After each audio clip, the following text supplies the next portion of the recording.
Hey guys, what's up? We are back with some more reactions after dark. Of course, we're going to be watching a nightclub turns to gas chamber, killing 242 university students in one night by Rotten Mango. Of course, last time, what did we watch? It was the one about... Oh yeah, it was the one about the firefighters. Unfortunately, going into that building for nothing, and just like all the complications that didn't need to be happening with that one. Of course, still over 1,000. We're actually 2 subscribers over 1,000, so I think we can successfully say we are over 1,000 subscribers, possibly permanently. I would hope it stays that way. Who knows if we could easily lose like 3 subscribers, but I think we're over the hump now. We're in 1,000, so yay, woo. For that, we are at 1,000. Again, don't know if we're going to be doing anything for it. I mean, I might, like I said, maybe we can react to Rotten live. I might just stream today. Granted, today is the 23rd, so technically this would be yesterday. If I do end up streaming, you would have seen that stream before you saw this video. I don't know. I think maybe I'll just start streaming every day, trying to stream every day. Just what are the random stuff I end up doing? Don't know, but we can just get straight to this. This was also one that was suggested by Lovely Galaxy. Oh, there's also the one about the child serial killer. I did see that one a few times. I was passing it up, but I guess we'll throw that on the chopping block next time, maybe. So for tomorrow. But this one, yeah, this the gas chamber one was suggested, so we are watching that one today. Oh, I forgot about the pen. As usual, I always forget something. I know I always forgetting something. All right, we got the pen. Bada bing, bada boo. Also, we are over 1,000 subscribers. The watch time is going up like pretty quickly, though. I think it'll probably still take about 3 months or so to actually get enough watch time to, like at this pace, to, what you call it, be able to finally become 82 partner. That's assuming that the strike that I have right now doesn't interfere with that, though. If it takes 3 months, the strike will be gone by then, so actually it doesn't really matter. Because I won't have the strike anymore. Gustavo stumbled out of the nightclub. He's barely keeping his balance. I mean, even to get out of the nightclub, he had to put his hands up against the wall to guide him out. Usually, when you first open those doors and you walk out, that fresh, crisp night air, just compared to the scent of liquor and smoke inside the club, it's refreshing. But Gustavo didn't really feel that tonight. He just felt dizzy, almost like he's hallucinating. He would look up and the sky was dark, it's black, but it's like a thick black color. Like imagine the night sky, but it's made out of cotton candy. It's dense. You almost kind of want to grab it. And then everything went black. The next time Gustavo opened his eyes, he's laying on the cold pavement next to somebody else who is also peacefully sleeping. Hold on, I just noticed something. I didn't know, like the video looks so blurry, like it isn't 720, like, but it is in fact just blurry. He slowly gets up to not lose his balance, and he starts walking. He's just kind of wandering around aimlessly. Did he drive? Why can't he remember if he drove? Did it really even matter? Gustavo thought, well, I mean, I could drive home, right? But all I want to do is get home. It doesn't matter how. I just want to get home and take some painkillers, like Advil, and then everything's going to feel better in the morning. He starts walking down the street, and he noticed that people are looking at him with very concerned, scared, cautious looks. He's like, what, do I have something on my face? He's swiping his cheeks. There's some sort of gray pigment on his fingers.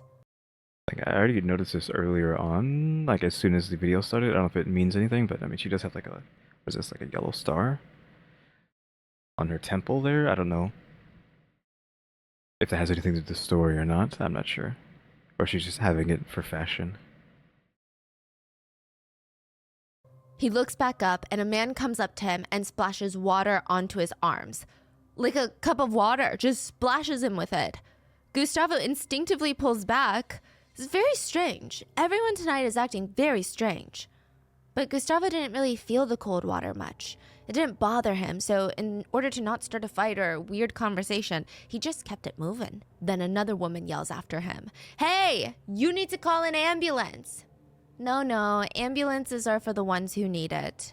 You need it. Something. Could also be a flower, by the way, not just a star. No, ambulances are for the ones who need it. You need it. Something's wrong with your body. No, don't worry. It's just my shirt. I tore it up at the club, and it's all shredded anyway. Gustavo could feel his shirt. It was shredded and hanging off of his body, and every time he walks, he would feel it swaying and hitting other parts of his torso. The woman looked at him very concerned. "Sir, you're not wearing a shirt." Gustavo walked towards a street lamp, and he looked. That's what I thought. It was actually his skin hanging off, question mark, just flapping around. Down at his arms. The skin on his arms were hanging only by his wrist. His skin was melting off.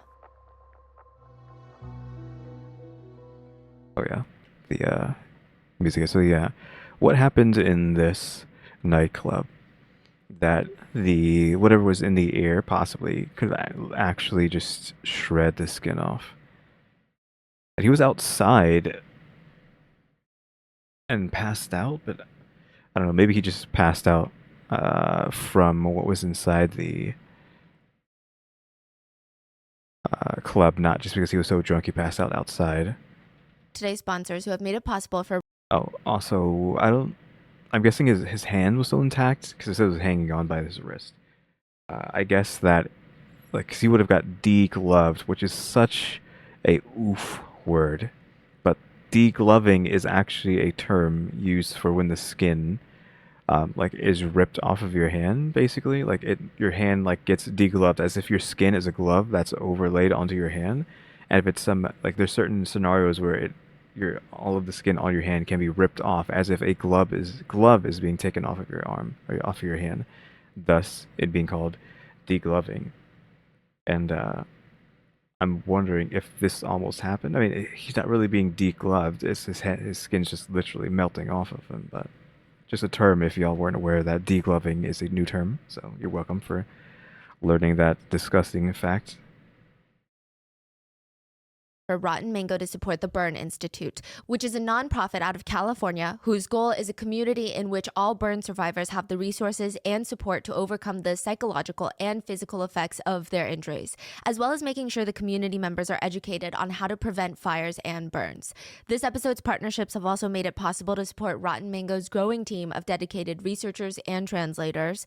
We would also like to thank you guys for your continued support as we work on our mission to be worthy advocates of these causes. Now, as always, full show notes are available at rottenmangopodcast.com. We worked with our wonderful Portuguese-speaking, Brazil-based researchers for this case to provide us with not only the primary sources that were not available in English, but also to gather the data for this one, but also, additionally, to provide context for all of the events. But as always, if anything at all has been lost in translation, miscommunicated, or even if you have something that we didn't cover about this case, please let us know down in the comments. So with that being said, let's get into it. It was a little weird for Lillian to walk through the club when the music isn't playing. Okay, new protagonist. It was unnervingly silent. Captain Lillian was in charge of the military brigade hospital, so she's tasked with being one of the very first people to go into the club after what happened. Okay, so post-event. The police officers are trailing in behind her, and almost out of reflex, they turn around to walk back out because they don't want to be in here even a second longer. But they stop themselves, turn back around, and there's just tears streaming down their faces. Lillian turns to them. Don't cry. If you cry, who's going to do our jobs? We have no right to be weak right now. The worst has happened. Our job is to return these boys and girls to their parents as soon as possible. This is not the time to cry. Lillian shines the flashlight around the dark club. They all just stare out in silence into what's left of the dance floor. Wait, what is that? Did you guys hear that? It's a phone ringing. And then another. And another. And it's like a sixth symphony harmonizing with each other. Dozens of phones were going off at the same time. Lillian stared out at the bodies that were piled 5 feet high on top of each other. It was like a mountain made of human bodies. Some were seemingly uninjured. When you look at them from the outside, there's not a single scratch on them. But still, they were laying there dead.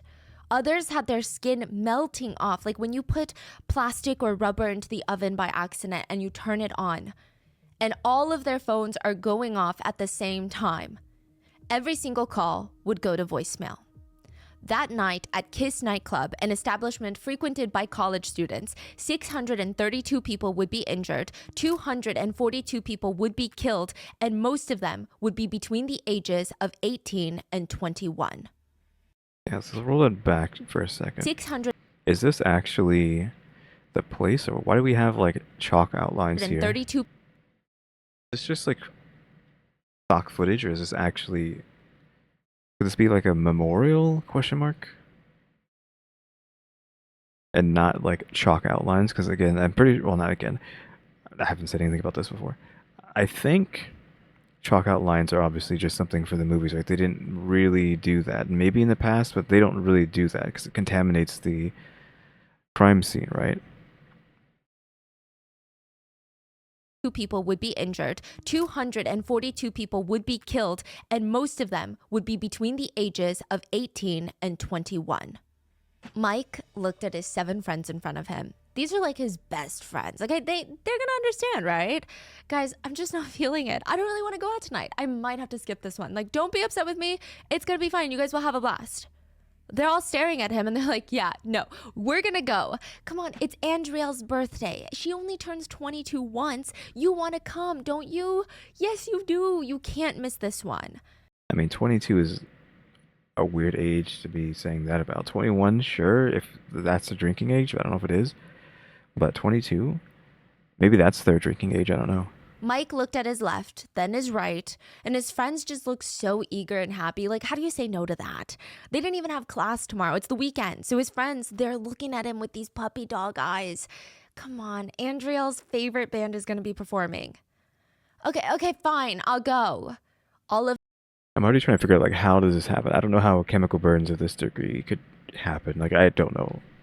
Like, I just somehow figured out the, like, humidifier one and the humidifier story, but I could not even begin to think of what is happening here with the chemicals. Like, I would expect, like, sulfuric acid or something, but it's clearly not that. It's airborne, so, like, what are we dealing with here that would cause skin to peel off? That's airborne. Of his friends start cheering. Kiss Nightclub, even on a normal weekend, I mean, it's got a reputation for being a very rowdy place. They said, if you want to go watch a UFC fight, you go to Kiss.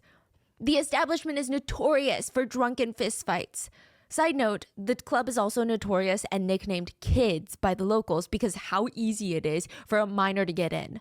The rumor has it, you could have a potato sack for your picture on your fake ID and you would still likely get in. But tonight, it just seemed a lot crazier than normal. I mean, it was college night, meaning the club had made a deal with the local university. So the university was going to host a party night, invite all of the students, not even just from their campus, but from all of the neighboring schools. Each student trying to get in is going to have to pay a $3 cover fee. There would be 2 bands performing, so it's kind of a great deal. And that cover fee, all of that, would go to the university's graduation ceremony fund. So school was involved. Yes. Well, like a student association of the school. Now, the club benefits because once the students get in, I mean, they're going to be buying drinks, bottles, reserving VIP tables. It's a very lucrative deal for them. So typically, on a normal weekend, the club has about 1,000 people in attendance. I mean, that's a lot of people. How big is this building to be able to house 1,000 people? We've had, like, places burn down in like these kind of like dark scenarios that could not house like more than like 400 people or so. So we're talking about an establishment that can hold 1,000 plus. Tonight, there were rumors of 2,000 people, mainly college students. So 10% of the people died that day. Squashed inside of that club, like just squished like sardines. Mike couldn't even see the floor anymore. It was so crowded to the point where even walking to one of the 2 restrooms in the club, it would have been an absolute journey. So Andriel arrives with her closest friends, and everybody's staring at her, just jaws on the ground, because she usually likes to wear loose pants and sneakers. This time she made an effort. She's wearing a dress, high heels, and they pull Andriel to the dance floor right in front of the stage, and they're screaming along with all the songs, dancing with each other. And Andriel's best friend pulls her in closer and puts her face up to her ear. I'm gonna use the restroom real quick. She was not going to use the restroom. She was squeezing her way through the crowd to get to the back of the stage, and she gave one of the band members a note. Please, please, please, can you guys play Borracho y Loco? It means drunk and crazy. Please, it's my best friend's favorite song, and it's her birthday today. Please, please, please, please, please. The bandmates nodded, and the lead vocalist turned on the mic. This one's for Andriel, who's celebrating her birthday today.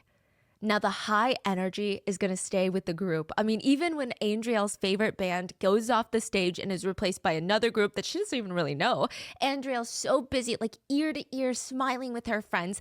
This was going to be the best night ever. And then the lights go out. The entire club goes dark, and all you can hear are the screams. How did that happen? Just so abruptly? So no context on what happens yet. Just they were having fun, and then all of a sudden, lights off. Everyone's burning to death from chemicals. Jess was laying in a hospital bed. She knew that if she fell asleep, she would die.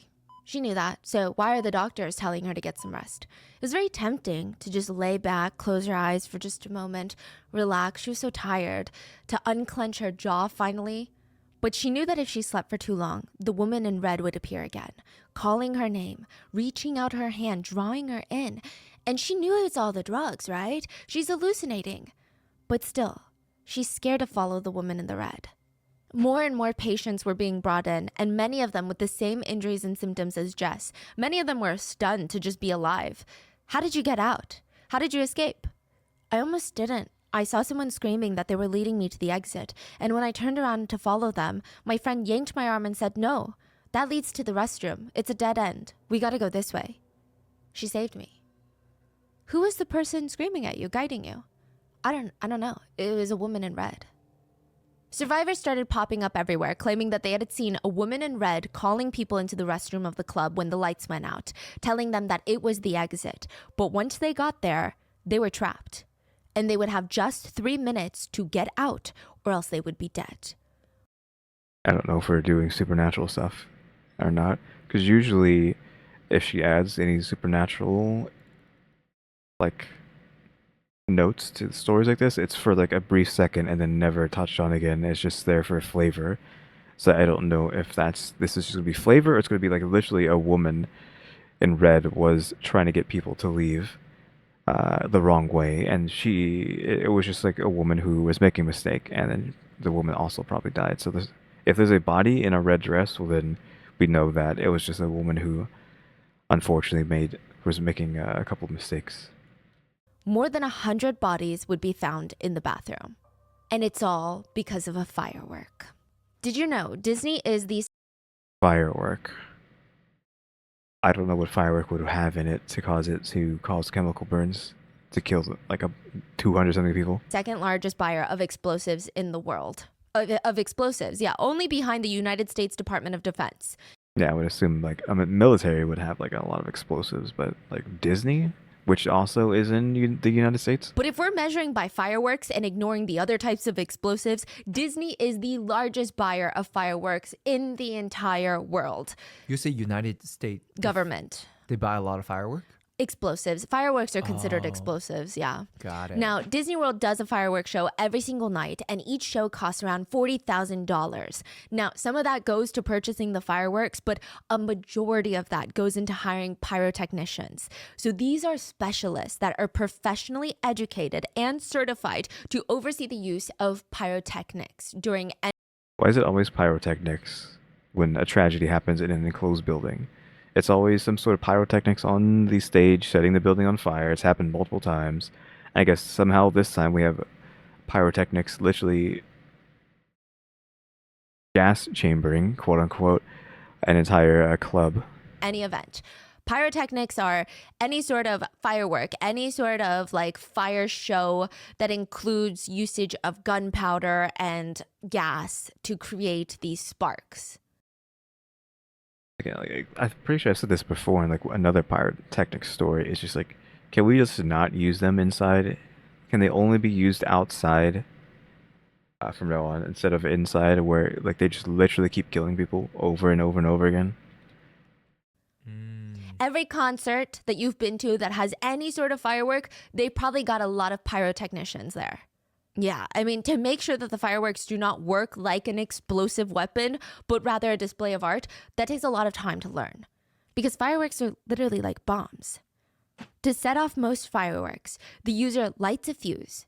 The heat travels all the way to this compartment in the tube or the container that has gunpowder. I mean, there's this very special type of gunpowder that goes in there. It's called black powder.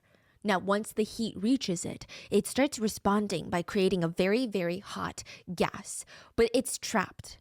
The gunpowder's trapped. On top of it is a shell. It's like a round, it's just like a ball. And inside the ball, there's a bunch of stuff, but it's a ball sitting on top. And once the gas is hot enough, once it's gassy enough, the shell on top of the gunpowder is going to be launched, catapulted into the sky. And once it reaches a certain speed or altitude, it's going to burst open and everything inside is going to technically explode.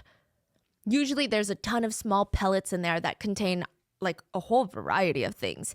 Chemical compounds, different metal salts. I mean, those result in colors and effects like sparkling being made, because you know how some fireworks, they sparkle. Yeah. Some Interesting to see the inner mechanism of a firework, I guess. pellets even have chemicals inserted that cause special noises, like potassium chlorate results in a large boom sound. And then bismuth creates kind of a more crackling, popping noise with some We can burn bismuth. Bismuth is like that interesting looking metal. If you played Monster Hunter Rise, you can mine bismuth in that, and it looks like almost unnatural, like a bunch of geometric shapes, like squares, and it's very iridescent as well. On top of it, like it's like black with some iridescence on the black, like I guess iridescent onyx color. Like, let me see if I can just look up and show you what I'm talking about. Yeah, like this. This is what I typically think of when I think of bismuth. This is like from the wiki, bismuth wiki. Like it's just so weird. It's like unnatural how it forms. Because again, it's like a bunch of squares and rectangles being formed. Like it's even spiraling in some scenarios. Assuming this is a real piece of bismuth.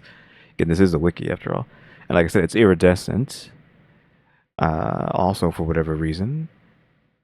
And it's just full of squares and rectangles, and I guess even spiraling squares and rectangles. It's like a really weird material. I'm surprised that it can actually be burnt. I'd assume this thing to be like really, really tough, but maybe it's not tough. Who knows? I don't. That really unnatural piece of natural stone, gem, etc. Metal? I don't know if you want to call it metal. It obviously is natural, as natural as it gets, but it looks completely unnatural. It looks alien. fireworks. If you fill that tube with other compounds that are not necessarily going to be used for the firework display, once it shoots up, those can actually cause that a slowdown of the pellets. So it creates that whistling noise that you hear in a lot of fireworks. They manufacture the sounds as well. The Alcohol, Tobacco, and Explosives divisions in the government stated display fireworks, these types of fireworks, are subject to regulation under federal explosive laws because they are explosives. If you're not careful with fireworks, you could lose a finger or a face or even die. Doctors working the ER stated working the weekend of 4th of July in America is kind of like a war zone. There was a man that walked in with his entire hand blown off and almost a gaping hole that you could see through in his stomach. How did he pull that off? I guess he just had a big firework in his hand and had it like aimed at his stomach.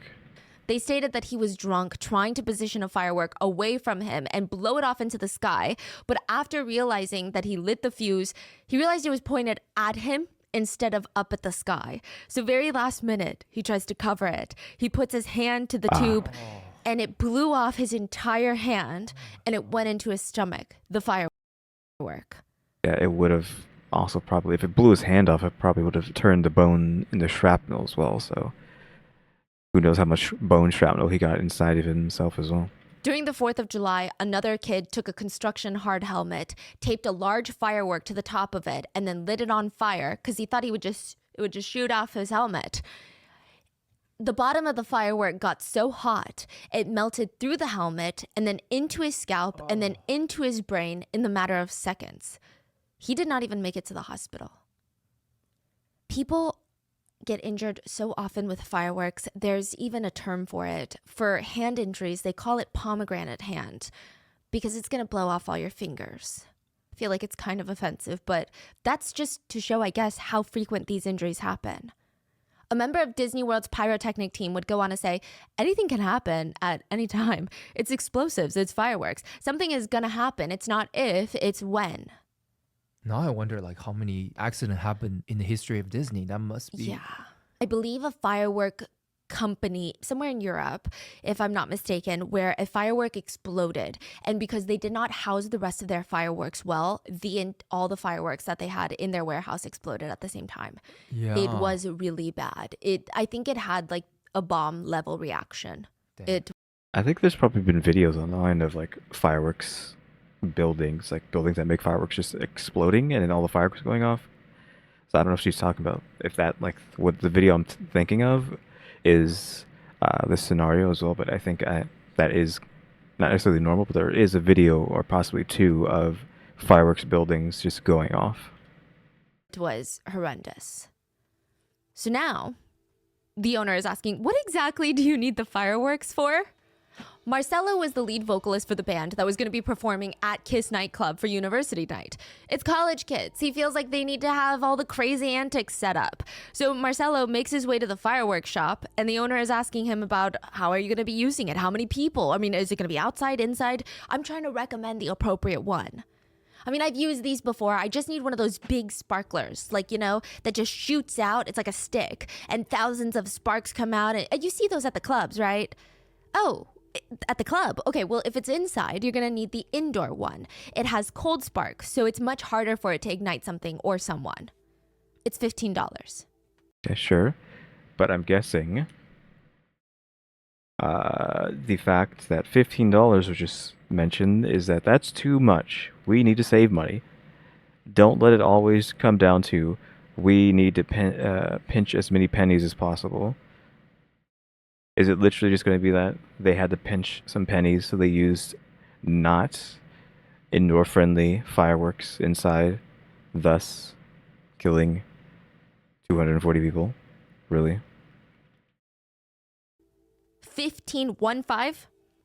Okay, since you're performing at a fundraiser for university students, I'll give you a discount. Let's make it 10 today. A 10? Well, how much is this one? That one is cheaper, but it's not indoor safe. Well, how much is it? It's 50 cents. Well, I mean, 50 cents to like $15 is a lot, but again, it's not safe. then I'll take this one. $9.50 would cost 242 lives. Like I said, it's always penny pinching, it's always greed, cutting corners. The order of songs an artist performs during their concert is incredibly meticulous, and it leans into human psychology. I mean, yeah, they want to sing the songs that they want to sing, but they say concerts are like a live animal. You have to raise up the emotion, start with a well-loved song that everybody knows the lyrics to. Then you got to get in with another hit. Maintain that momentum. Then you bring it down slow. Slow it down just for a little bit. If you slow it down for too long, people are just going to walk away feeling let down. Then you need to rise it up again, but this time higher than the last, and then let it down again. And then at the end, you need to have some of the biggest hits, better hits for the encore, not even for the finale, because the memories of the last few songs are the strongest for concert goers. It's more like a wave that finally crescendos into a tsunami at the end. Now, when Marcelo's looking out into the crowd, everybody already has both their arms up. They're swaying in the air, they're jumping up and down, screaming at the top of their lungs, and they're only like a few songs in. What more is the band gonna do? So the lead vocalist leans down and tells the band producer, "Give me the firework that I prepped." This was the band's go-to for an epic finale. So the firework, it looks, like I said, like a giant candle, like a giant tube that generates like a trail of sparkles. So not just a steady flame, but thousands of angry sparks will just be flying out of it. The vocalist and the producer, they light it up. So a big sparkler, a mega sparkler. The singer has a glove on his hand and he lights up the firework. He lifts his arm up above his head, which is dangerous. The Yeah, because now you're getting it closer to the ceiling. stage was already raised to a level where if you stood on the stage and you were above average height, you lift your arms above your head, you could almost touch the ceiling. But Marcelo is lifting up a huge firework that can shoot sparks up to 13 feet out of the top. And he's raising it up towards the ceiling. A big trail of sparkles are just shooting out of it, and one of the sparks meets the foam insulation on the ceiling, and a small blue fire starts. Okay, well, we have a fire starting now. Also, it's blue. I'm guessing that it's blue because of a chemical reaction, not because of how hot it is, because blue fire is obviously hotter than red fire, but I'm guessing this is just a chemical reaction turning it blue. Almost like when you turn on a gas stove. That color blue. It looks like Again, like the blue part of that's hotter than the orange part. that on the ceiling, and it's small. The band producer tries to think quick, and he throws a water bottle up at the ceiling to try and tame it, to put out the fire. So, is that even worse? I am not going to sit here and say I know anything about chemistry, but let's just do this and this. And what I do remember, which might not be accurate anymore, is that you cannot, let's do this. So that, and then, how would you just like pouring something, I guess, like this? Like that. Give me my yellow back. We're going to be here for a second. And then like that, and then like this. And then we're going to go ahead and do that. And then that. So, how chemicals work, at least when I was in school, and they may have changed this, is that this is wrong and this is right? Question mark? I don't know if it's still like that or not. It's probably situational too. It's not just like a catch-all, right? So this is water. The blue is water. The pink is chemicals. You don't add water to a chemical like this because you're just adding H2O to the chemical itself, right? So you're just adding a chemical to a chemical in this situation. But if you have a big tub of water, you add the chemical to the water. Now you're diluting this down. You're trying to make this safe. But doing it this way is wrong because you're making it unsafe. Because you're just adding this to this when you should be adding this to that. If that makes sense. So in that case, you're adding water on top of the chemical rather than trying to put the chemical inside a big thing of water. So I don't know if that had anything to do with the continuing the issues, but I'm guessing that could have been a case. Maybe she'll probably explain that, but again, just a big tangent there on chemistry that I don't know if that's even correct anymore. I should have probably just looked it up instead of looking dumb and saying this out is, but I was taught this in school like 500 centuries ago. So I know like 500, that's a long time ago. So who knows if it's still like that now. That's probably pretty outdated thought-wise. But we'll see. It only makes the fire angrier. The blue fire turns into an enraged red flame that's quickly Okay, so it probably didn't care about the water because it's like a chemical flame, I guess, and it's just again growing even hotter. spreading across the Or even entire worse. ceiling. Hurry, get the fire extinguisher. Also, the water could have caused it to, fizzle out, smoke out, and then the smoke from that could have been toxic. On top of that. One of the employees runs onto the stage with the extinguisher. He aims it up to the ceiling, squeezes the handle, and shit. He looks back down at it, he shakes it with both hands, and then he aims again and tries it again. Nothing. Oh, we actually have live footage of what's happening. Again, why is it always a fire? It's always a fire in these buildings. Stop using pyrotechnics in these buildings.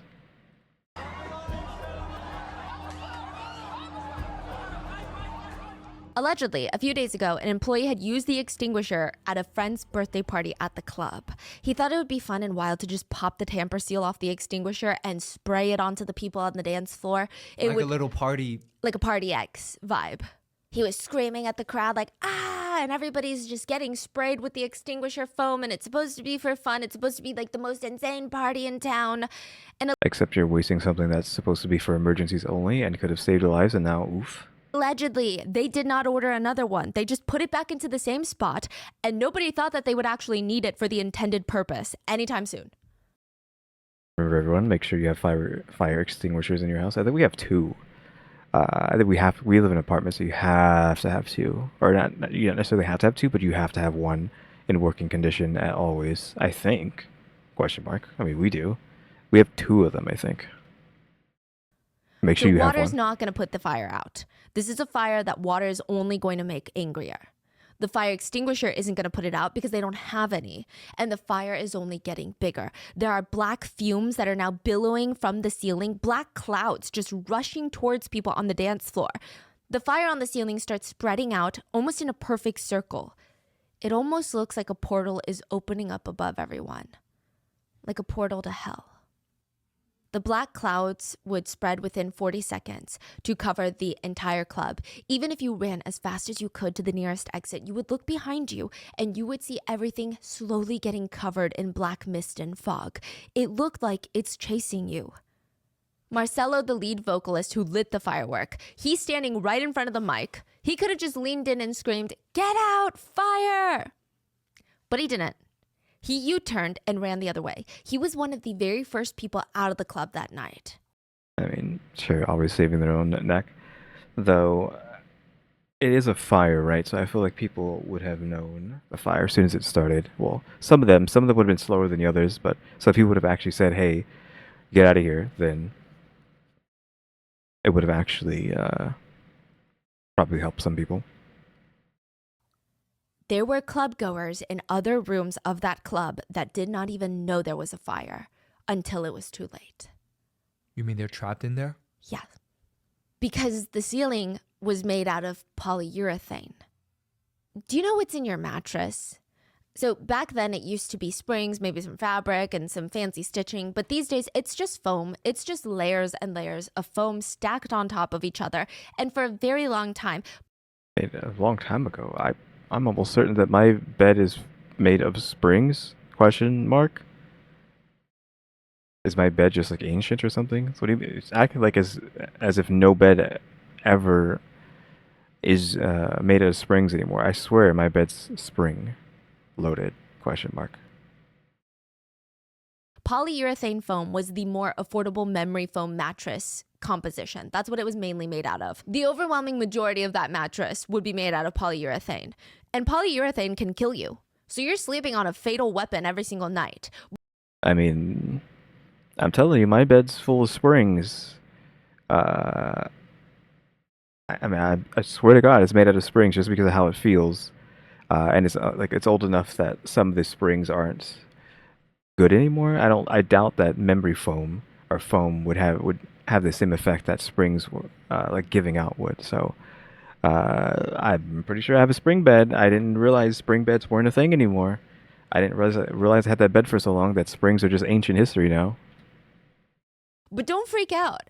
Polyurethane is in everything. You can never escape it. It's in mattresses, bedding, bath mats, the foamy ones. Do you know what I'm talking about? It's in car seats, carpets. It's in your walls. It's in your insulation. You can probably find polyurethane basically in every single part of your house. Sure. And it's fine, as long as you don't light it on fire. When it's on fire, the gases that are released will kill you in about 3 minutes. Polyurethane releases, when it's on fire, carbon monoxide and hydrogen cyanide.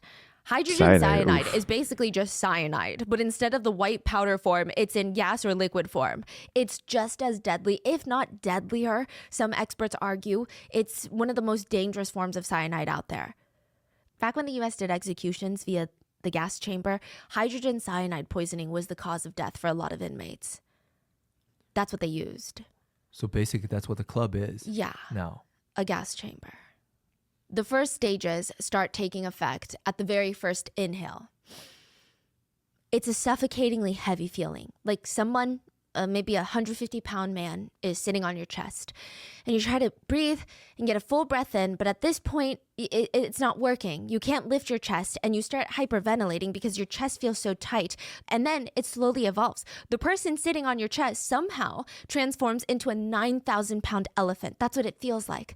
And now you really can't even move. The veins in your neck and your eyes, they start bulging out. You feel like you're choking. You start coughing, but it only makes your chest hurt more, and your face is red. Your jaw feels like it's completely clenched, and suddenly you are completely out of oxygen. Your vision starts to go fuzzy. Your brain starts shutting down, and you just want to go to sleep. If you're lucky, that's what's going to happen. You're going to go to sleep. Otherwise, the convulsions start. The body starts to jerk uncontrollably. Every single muscle is stiff and tight, and at this point, your lungs are completely paralyzed. Even if you want to take a breath, you can't. By the 5-minute mark, death is absolutely imminent. A while back, before the university party, Kiss nightclub owners started getting complaints every day for noise pollution. Neighbors Okay, noise pollution. Where's this gonna go? started saying that they could not sleep, they could not function, because there would just be music playing, blasting into their homes at 3 a.m. on any given night. Why are their homes built next to a nightclub? Question mark. Or I guess the other way around. Why is a nightclub built next to homes? But still. So please, you gotta do something about it, or I will call the police. The club owners looked into special non-flammable acoustic foam that can block out the loud noises of the band. But the owners allegedly decided to purchase mattresses instead. They allegedly had the employees rip them apart and glue them to the ceilings because foam is foam, right? Like, what's the difference between acoustic foam other than a huge price markup? Yeah, I'm guessing it's literally just money again. So we penny pinched on the fireworks. We penny pinched on the insulation in the building. This was a DIY project, you're saying?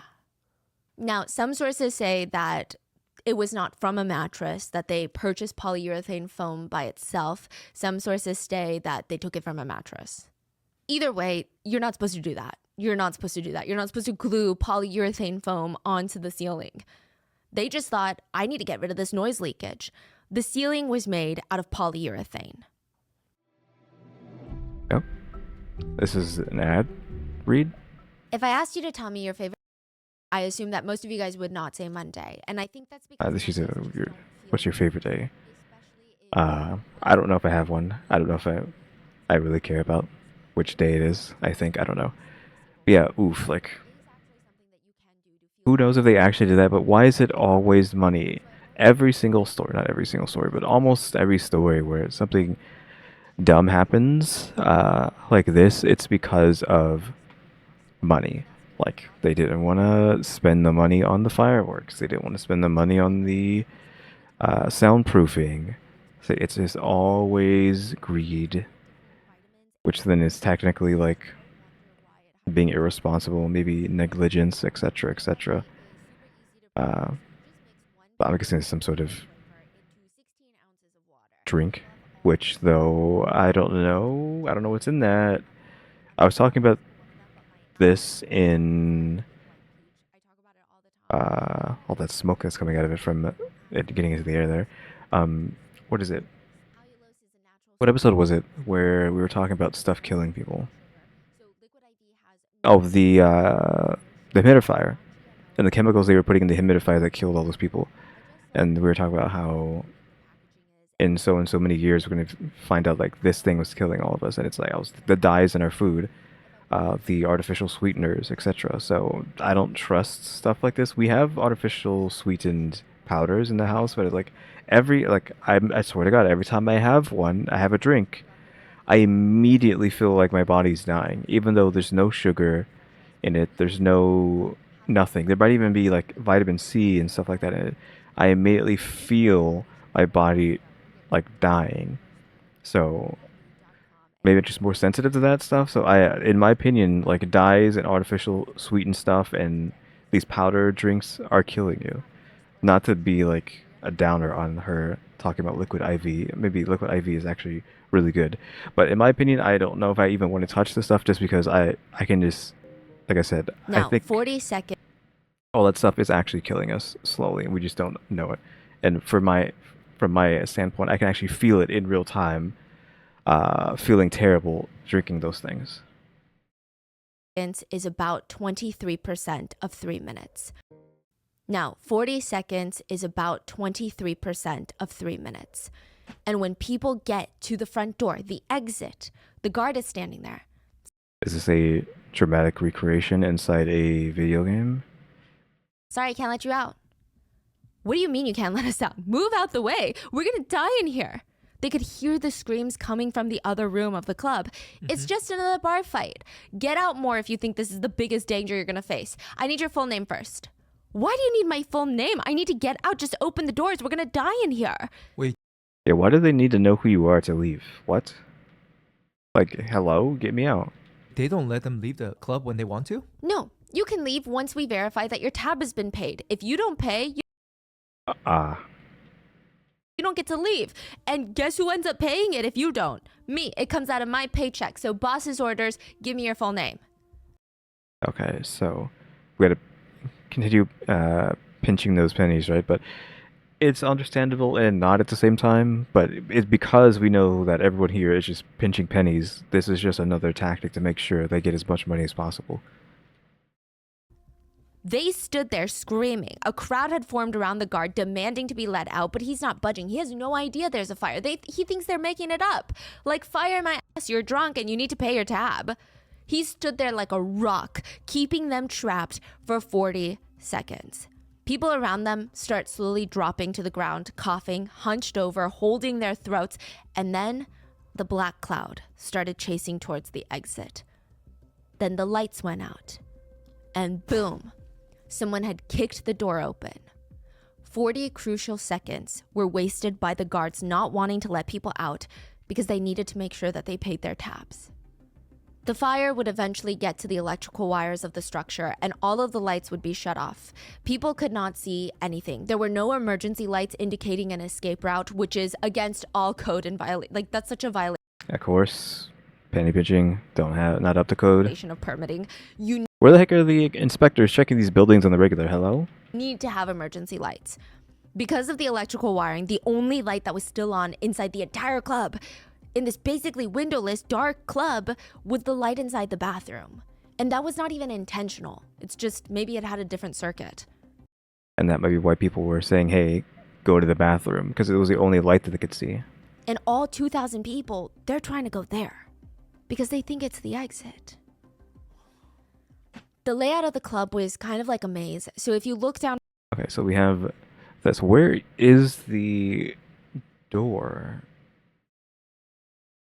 Is it the front here? from above, there's only one way in and one way out. Yeah, it's the place up front. Like, this is the door, I guess. And then we have the... How does this even work once you get to this point? Is this in or out? Like, which one are these, like, the in and out? It seems like there might be a line that can be formed here, but it's kind of like these are two doors here with the doors opening in on them. So that doesn't seem right. Why are these opening this way rather than into the building? Because you're crowding this area up even more with space by having those doors be there. Unless you're using them as like a way to move the line around. I don't know.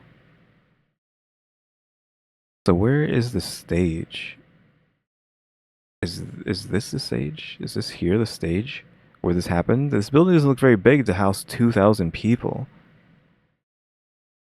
So the light over here was on, because it says the light for the bathroom was on, so it was over here. That's it? Like, and this place looks so small for having 2,000 people in it. Yeah, I don't know. Like, anyone who was over here or over here probably was not doing so hot. Like, especially over here, you have all this stuff in the way. I don't know what the heck is going on over here. Why is there so much junk in the way? This is just like, who even knows what's this nonsense? And the giant single level floor and separate rooms. So they're not necessarily divided by doors. But when you first walk in, there's this big rectangular room. And on the left, there's bar stools. And then there's steps that lead. Okay, so this isn't the stage. Uh, we couldn't see the walls here. Like we didn't know this was going up to the ceiling. Lead to a wall. Now this wall has like arched cutouts, doorways without the doors, and that leads you into the stage room. Okay, so the stage was over here. There's another bar. Okay, so this is the stage, I'm guessing. Yeah, this is stage. Okay. Yeah, this is the stage. This is the bar. I think you buy stuff from. This I don't. This is okay. This is VIP, I guess. Yeah, it says stage here. You just can't see it because of the vignette that they're using for some reason. The vignette is just the black corners of the thing. They're using a vignette effect on this image, but it's like actually blocking out the fact that you can't see stage there. Yeah, stage is here.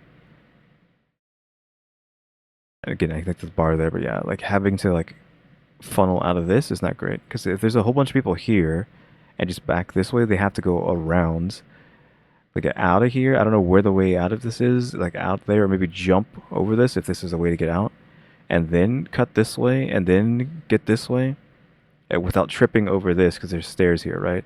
Or going down here, and who knows how these doors work? Again, because there seems to be like this, and this as ways in or out.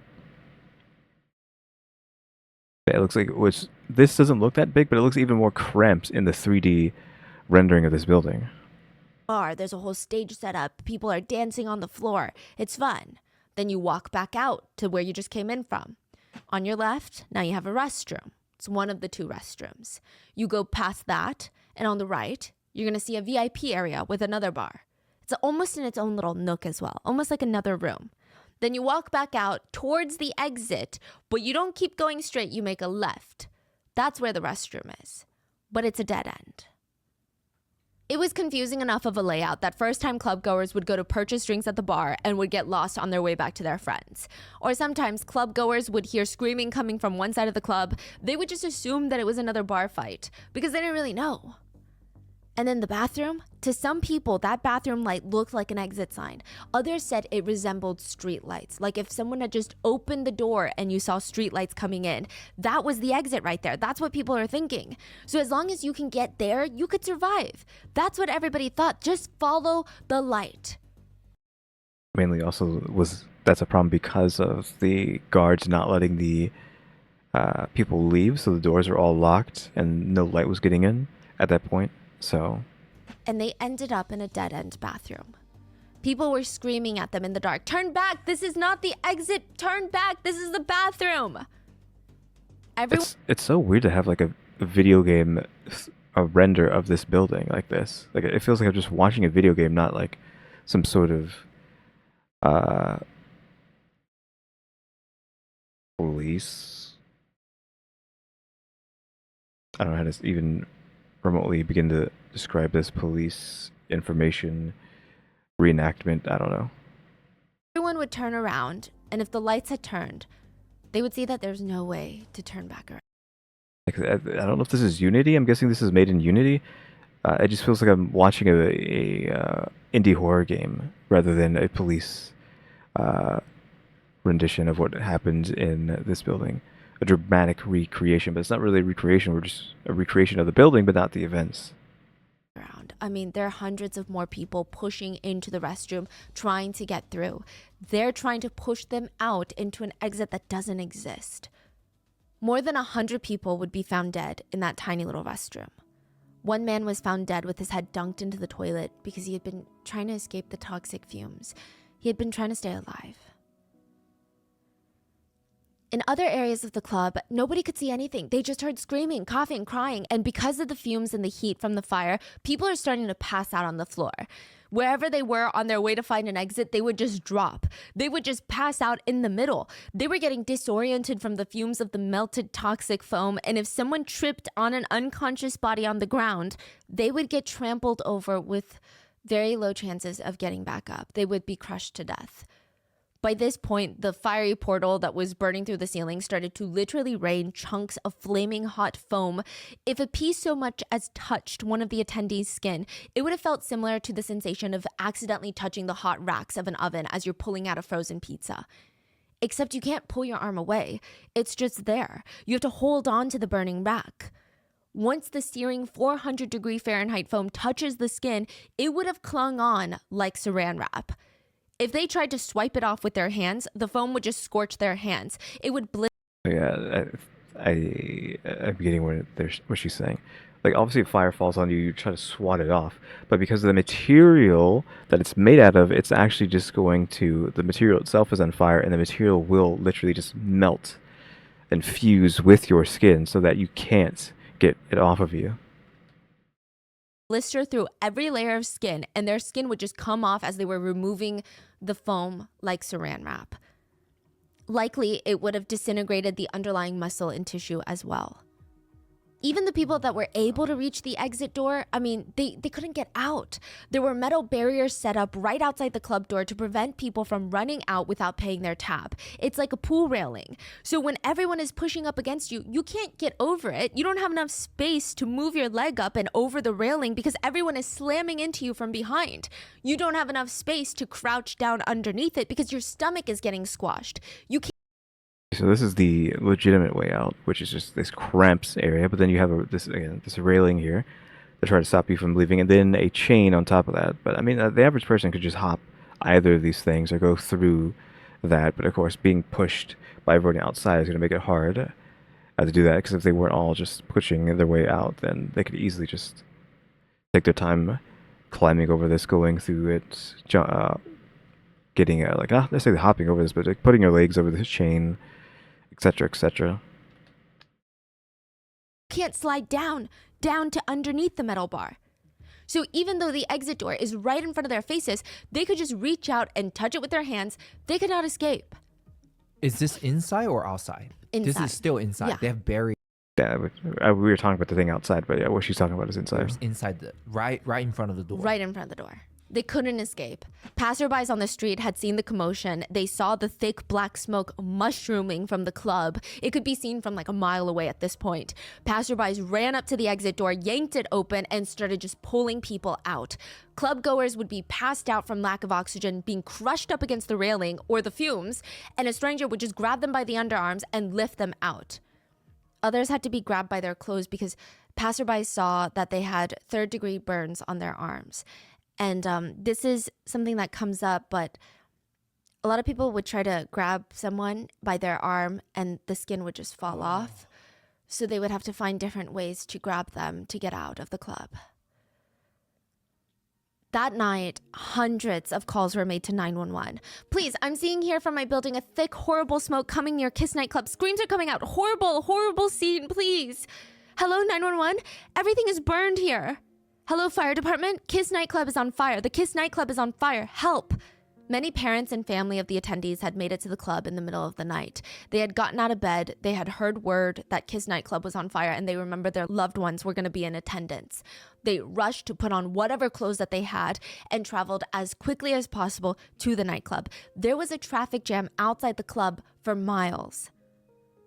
Some parents just completely abandoned their cars and started running on foot to the club to find their babies.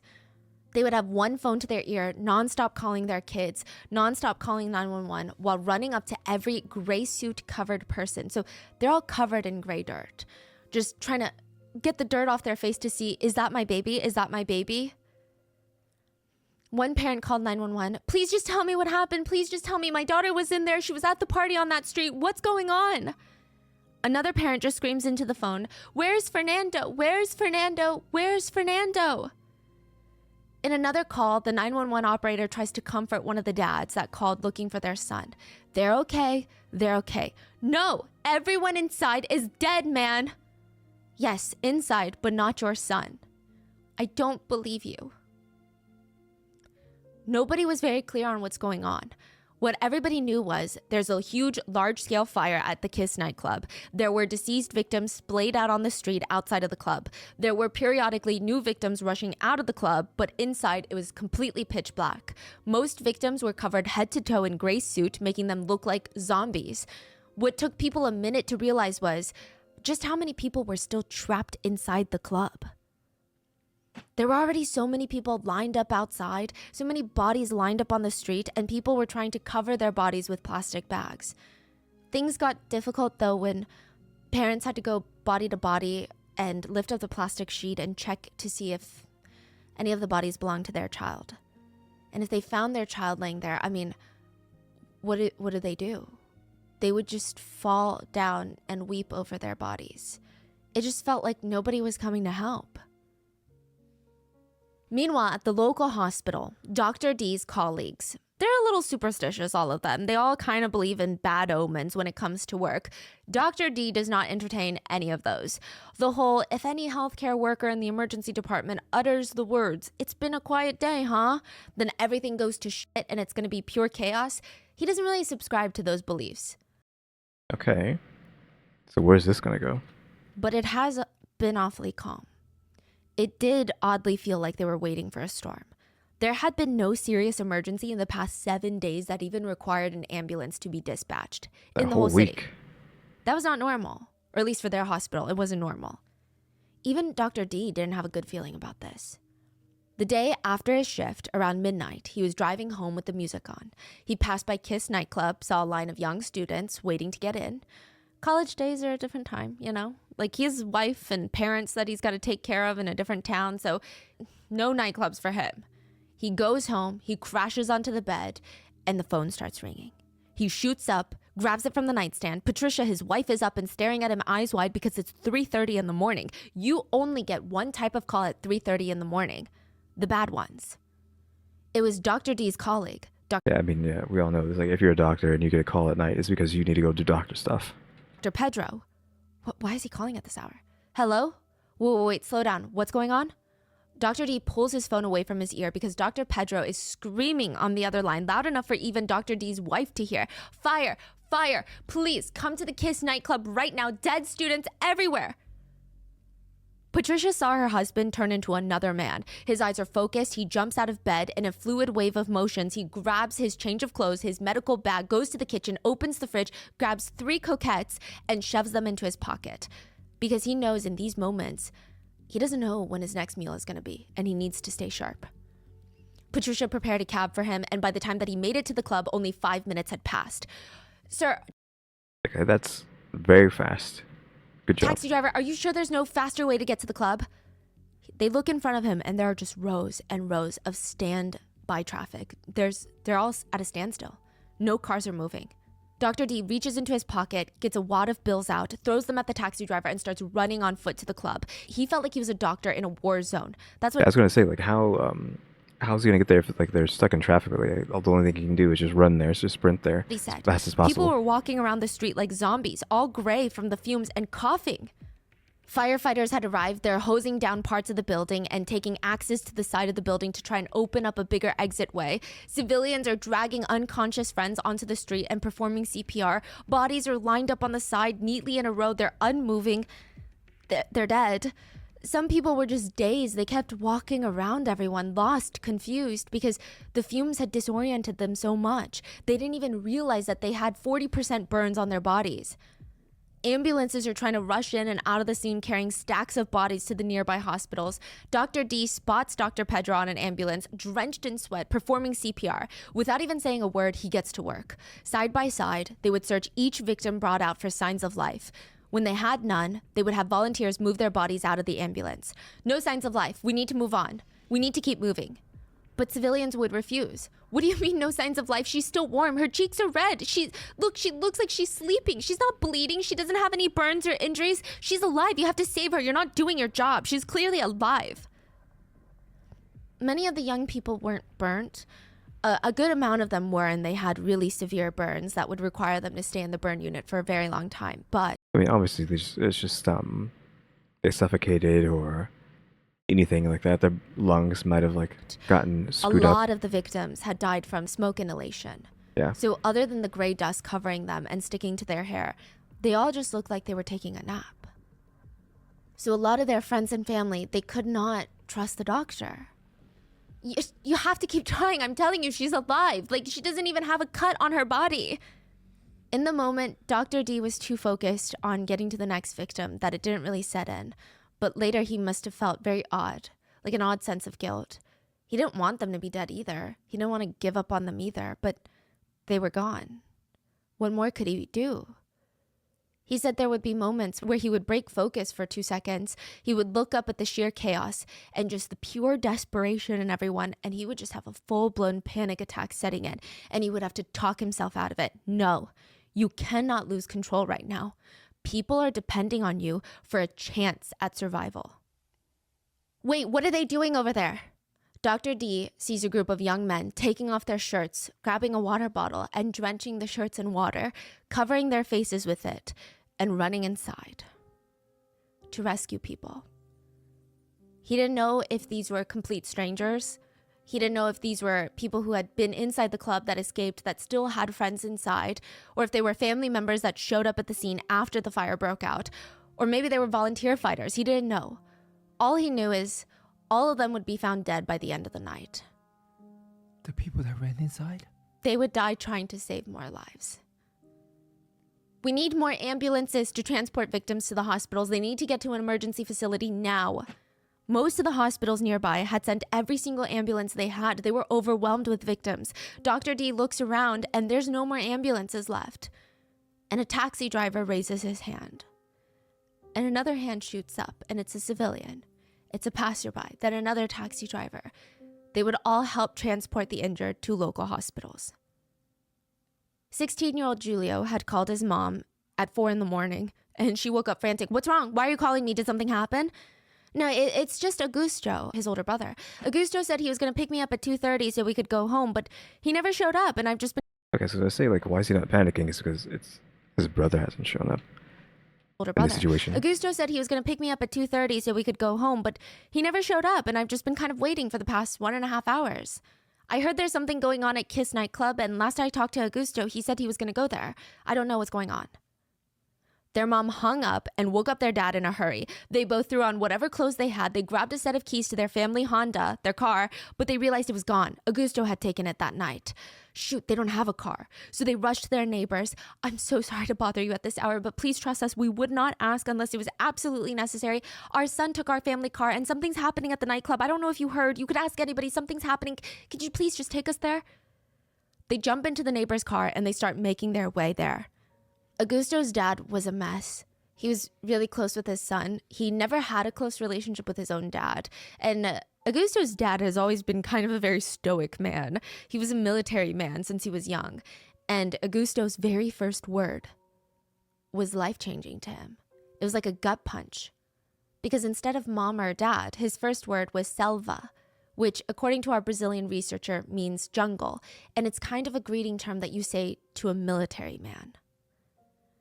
And Augusto's dad did not want that kind of relationship with his son.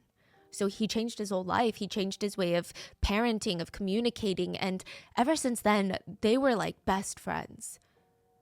This was his best friend. When the neighbor's car pulls up closer to Kiss Nightclub, Augusto's parents start to panic. Any hope I mean, they can obviously see now that something is wrong. that they had was rapidly exiting their bodies. It was utter chaos. They run out of the car and they sprint to the club and stop. They stop dead in their tracks because in front of them is a long line of dead bodies. They hold on to each other because otherwise they would have fainted. They try to look for Augusto's face in the line, but nothing. They try to peer into the club. There's nothing. It's pitch black. Nobody's telling them what's going on. The best shot that they had was Augusto's dad pulls out the spare key for the family Honda. We got to go to the parking lot and search for his car. If we find it, we know that he's still in here and he might be in there in the club. They start going row by row, clicking the button to see if any car beeps and if any of the lights glow up. I was gonna wonder if they actually had like the car beep things in this time, because do we have a time frame, a year for this? I feel like a lot of times we don't have years, or it's confusing what year this is. I don't know what year it is right now. Please don't be here. Please don't. Maybe he went out with friends somewhere else and forgot about his brother and his phone died and he's just having fun. They push the unlock button for the family Honda and they both freeze. They click it again and a few cars down, they hear beep beep. It's the family's black Honda. Augusto would die that night. In front of the club, everyone is just talking over each other. I mean, people are screaming. I looked behind me and I saw a young man and his skin was melting off. I took off my heels because I didn't want to step on people. They were like piled a few feet high. I had to step on them to get out. Please, please, just let me go back in. Let me go back in. I have to save my girlfriend. She's still in there. Giovanni was standing outside the club, frantically scanning every face that ran out the door. He had been one of the first to escape, but his brother and their 2 friends were still in there. Giovanni was holding onto his ribs, coughing and scanning the faces. His brother, there's no way he's going to go home without his brother. Giovanni wet his t-shirt, tied it around his face. Now, side note, Giovanni had been in an accident 10 years ago where he lost 40% of one of his lungs. Okay, guy can't breathe well, and he's still trying to do this. But he forced himself to take the biggest breath that he could, and he ran back inside, and the plan was to go find where his brother was, to retrace their steps, and he would get his brother out. But once... How is that going to turn out? Is this guy going to end up dying or not? Or is he just going to have to immediately be taken out as soon as he walks in, because he just cannot handle trying to do something like this? Once he got in, he saw people crawling. How is he going to ignore them to go find his brother? Like, he can't just push past these people to go find his brother. That's not what his brother would have wanted. So he just starts pulling people out. The first person he grabbed their arms to pull them, but they slipped, and their burned skin was in Giovanni's hands. Giovanni had to think quick. He started grabbing men by their belts and women by their shirts, and he formed a bit of an assembly line with other volunteers. They were just passing bodies until they were reaching the outside. His eyes were stinging. His lungs felt like 1,000 needles were inside, just embedding themselves. It'd be another person, and he'd tell himself, one more. If I can just get one more person out, just one more. And he would keep pushing himself. Most of the bodies he saved were semi-conscious and covered head to toe in gray suit. They were unrecognizable, especially in the dark. We don't know exactly how many people Giovanni was able to save, but he had originally done all of this in an attempt to save his brother, whom he believed was still in the back of the club. Giovanni would be hospitalized and he would be defeated until his parents got a call. Giovanni's brother was alive.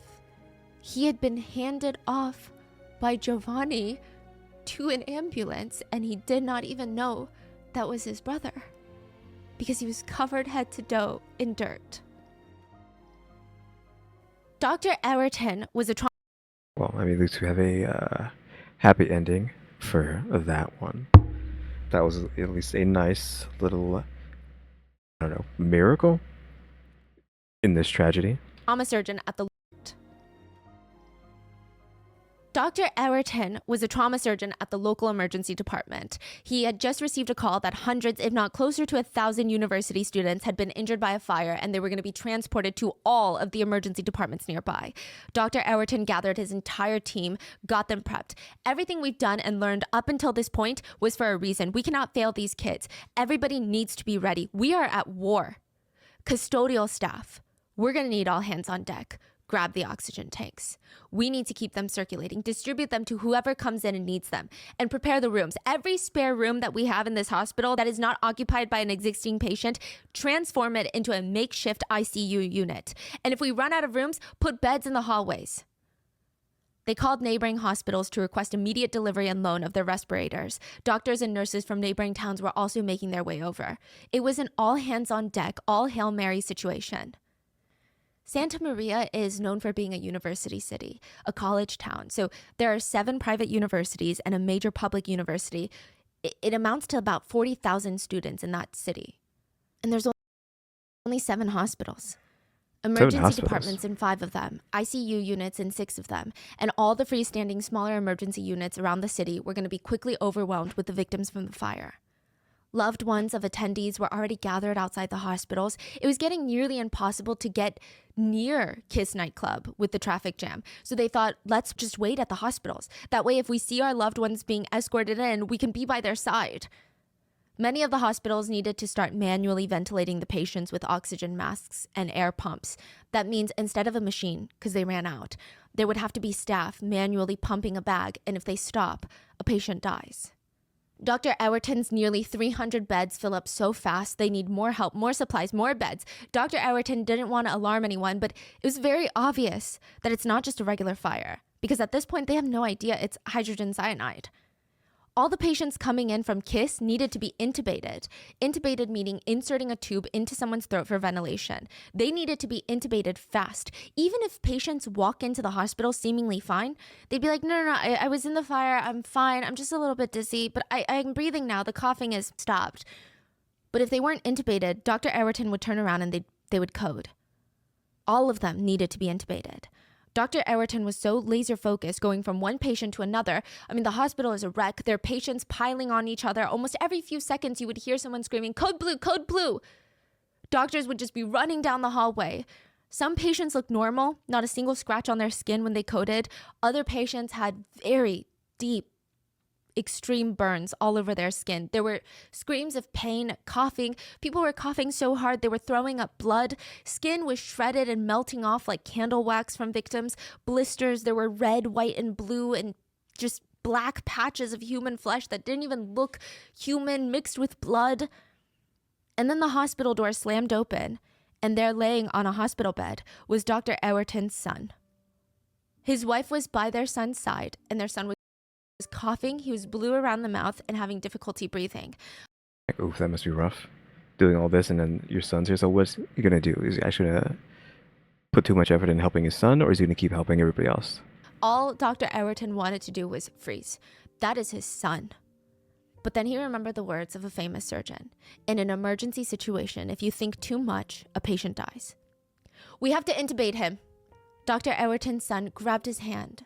Dad, please no, I don't want to be intubated. I feel okay. I have to, or you will die. He intubated his son immediately and rushed him to the ICU. Meanwhile, I'm guessing his son must actually know what that means. I mean, if his dad's a doctor, he probably knows a lot of medical terms, possibly. Dr. D called the Air Force. This is an emergency. We need to take desperate measures or the patients will die. I need your help. Okay, what do you need? We need to airlift patients to neighboring towns. Okay, how many patients do you need to airlift? 3? 4? At least 50. But there was a problem with the survivors. Most of them were being brought in unconscious or they were being intubated, meaning they cannot communicate with the hospital staff.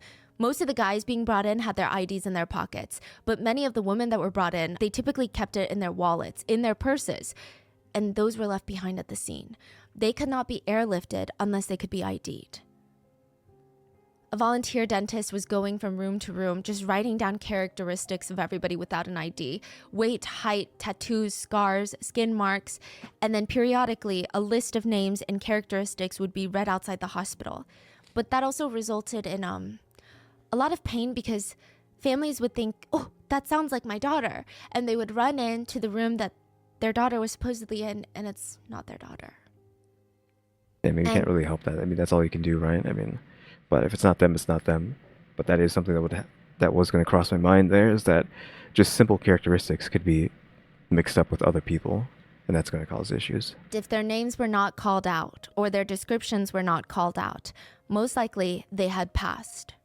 At 5:45 a.m., January 27th, 2013, Okay, 2013. firefighters announced that there was no possibility of life inside the club anymore. If they went in, it would be purely to recover bodies, not to rescue. Dr. D was asked to put on a mask and go inside and verify their belief. He went in to check for any vital signs of life. All he had was his mask, flashlight, and a light med bag just in case. First few bodies he stumbled upon, well, actually the first body that he stumbled upon, he quickly searched for a pulse, nothing. Then he shined the light at the victim's face, and it was familiar. It was an ex-colleague, someone that he used to work with. But he couldn't afford to get emotional now. He had to go deeper into the club, check for more signs of life. It was a Yeah, before he says anything. It's the ex-colleague. Does that mean... I'm not going to assume he was just clubbing here, but maybe he was actually trying to help and he got killed trying to help.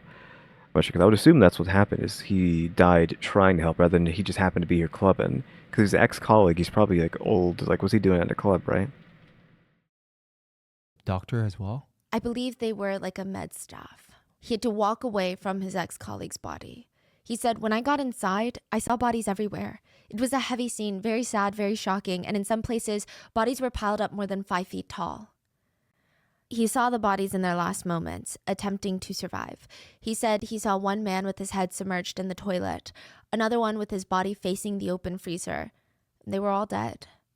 He walked out of the club, took off his mask, and he announced, "No possibility of life inside the club." Raphael looked at his dad. "Are you sure you're going to be okay?" Yes, go Okay, new protagonist again. have fun." Raphael was hesitant. His dad had suffered a stroke a few weeks back, and Raphael was the only one taking care of him, and he was about to go out of town to hang out with friends. I can just call Natalia and cancel the whole trip. "No, it's your birthday, Raphael. Go have fun." Raphael had plans to meet Natalia in Santa Maria, to stay with Natalia and another friend, and go to the Kiss nightclub that night. But he just kept second-guessing himself. He grabbed his suitcase, headed out the door, but before he did, he went to his dad's bathroom and wrote, "I love you," on the mirror. He walked out. Now, that weekend, Raphael, Natalia, and another friend of theirs would be at Kiss nightclub when the fire broke out. Natalia and Felipe both lived in Santa Maria, so their families were there to help them and look for them. But Raphael's parents, they didn't live there. They lived in a few towns over. Natalia's dad remembers getting that phone call. His daughter had been found. She was in a hospital. She was in a coma, but she was in a hospital. She was going to get operated on. And they also found Raphael. He was at the local gymnasium. Natalia's dad sat there with his hands on his steering wheel for a split second. I mean, he could easily go to his daughter, Natalia. She'd be in a coma, but at least he could be near her, near the hospital, just in case she wakes up, in case the doctor needs something. He could be there for his daughter. But who would be there for Raphael? His parents were getting on the first flight to Santa Maria, but, I mean, he was completely alone right now. So Natalia's dad entered the address for the gymnasium and went to find Raphael. He knew that's what Natalia would have wanted. So he went to the gym and sat with Raphael until his parents came. From the moment he walked into that gym, he did not leave, not even for a second, until Raphael's family could take over. Even when he got a call that Natalia's situation, his own daughter's situation and condition was getting worse, he did not leave. He sat there next to Raphael's dead body, staring out at the sea of victims laying on the gymnasium floor. Over 200 of them, lined up in rows, waiting for their families. There were hundreds of young college students just there. And every 3 minutes, you would hear a scream. And it would be one of those ear-piercing screams that sounds like it's echoing off the walls and making every bone in your body vibrate. It is guttural. It is primal. It is the deepest, purest form of pain. And it would happen every 3 minutes like clockwork. The scream of a parent who had found who they had been looking for. Their child. "Ador, is that you?" The door to Grandma Oliveira's house clicked open. "Ador, Another character. No. Another person. I mean. Ador, honey, is that you?" Ador was her grandson that was living with her, and he was supposed to be back last night, but he didn't make it home. She remembered distinctly he was busy working on his laptop. He's only 24, but he had this new business he set up. It's like an open bar business. So he and a bunch of bartenders would host big events or at clubs when there's big parties. It was doing really well. He always had his head buried in some papers, and it's not as fun of a job as someone might think. It's less parties, more paperwork, and sales pitches late at night.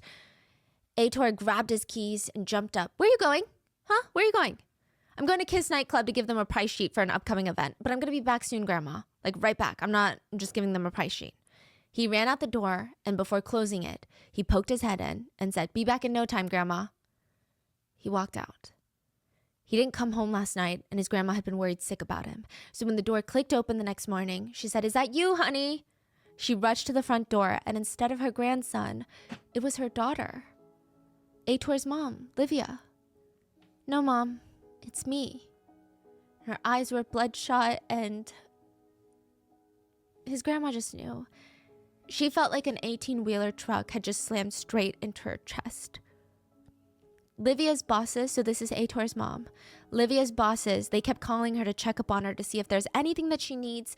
It had only been a few hours since she found out that Ator had passed. She found out pretty quickly from the fire. And things were still developing. The bosses, had a son Livia's age, so they couldn't even imagine what Livia was going through. She must be absolutely destroyed. Livia told them she wouldn't be coming to work for a while, but politely declined all their other offers for help. She hadn't seen them or thought about them since, they're her bosses. But after she buried Ator, she's walking around like a numb robot. Her body was responding physically. She felt pressure on her chest. Her eyes were never dry, constantly wet with tears. Her face was dry from the tears just getting dry on her cheeks, but she was just wandering around. And then she saw a pair of feet in front of her. She looked up, and there was her boss. And his eyes were swollen. And she knew that look. It was the look of a parent who had just lost everything.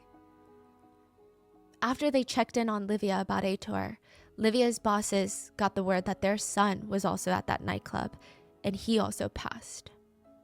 And the two made eye contact, and without saying a single word, they stepped forward and they just let go in each other's arms, sobbing. There is a saying, an ounce of prevention is worth a pound of a cure. And this entire incident could have been prevented. Experts Yeah, state... of course. Like, we already went over this, like, early on, like, really? All the petty pinching and whatnot they're doing. The building is not up to safety code. They got the wrong fireworks because they wanted to save money. They got cruddy soundproofing in the walls because, again, they wanted to save money. I'm assuming the way the building's built is possibly not up to safety code either, just because it's such a maze and just nonsensical architecture for who knows why it's built this way. So yeah, I mean, like, we have several layers of things that could have prevented this. Is worth a pound of a cure. And this entire incident could have been prevented. Experts state that there are almost 20 factors that could have prevented the fire from taking over 200 lives. Yeah, again, like I just said, oh yeah, the freaking bodyguards, the bar on the door that doesn't let you out because they need to make sure you give them money, the like offloading like fence that's at one of the doors with the chain on it, that one, that being in the way, etc., etc. There's so many factors. The pyrotechnics were not indoor safe, the firework, and Marcelo is the one who brought and lit the firework, the lead vocalist for the band. What's crazy is that, I mean, obviously him purchasing an outdoor firework to be used indoor is... Is he going to get in trouble? I doubt it. A huge point of anger. But another thing that really confused and angered netizens and the public was the fact that he had a microphone right in front of his face. He could have taken 2 seconds to just scream out, "Fire, get out!" But he didn't. He didn't give everyone a heads up, and the authorities have no idea how many lives have been killed because of that one non-action. He would argue that his bandmates and himself were so busy turning off the electrical equipment for their gear when the fire started because the last thing they wanted was some sort of electrical fire or explosion to add to the mix, and because they were so hyper-fixated on saving lives. Marcelo did not have time or the capacity to scream into the mic that there was a fire. Didn't we already hear that? I mean, the mic is in your hand and it's portable. What do you mean? I'm pretty sure we just saw it. It was one of the wireless ones. Like, what do you mean you didn't have time to just speak words as you're doing other things? You can have the mic up to your mouth as you're doing other things with your other hand as you're walking around as well. Also, again, what I was going to say, didn't we hear that they were the first out? Like, he was the first out, so you didn't help anybody if you were the first person out. Most people do not believe him. They think this was a way for him and the others to get out of the club faster and easier without a crowd surge. He's at the... Okay, that's almost conspiracy, just like, because now you're giving them so much credit that they can think that rapidly in like such a intense moment. It's like you're really gonna give them credit for, like, okay, we just lit the ceiling on fire. Let's not tell people that there's a fire, so that gives us more time to get out. Because if we did tell everybody, everybody's gonna run out, and then that's gonna stop us from getting out. So we need to not. Like, you're just going too much. That's too much thinking. Like, sure, maybe they did, but I feel like you're giving them too much credit on that one to think that far in advance.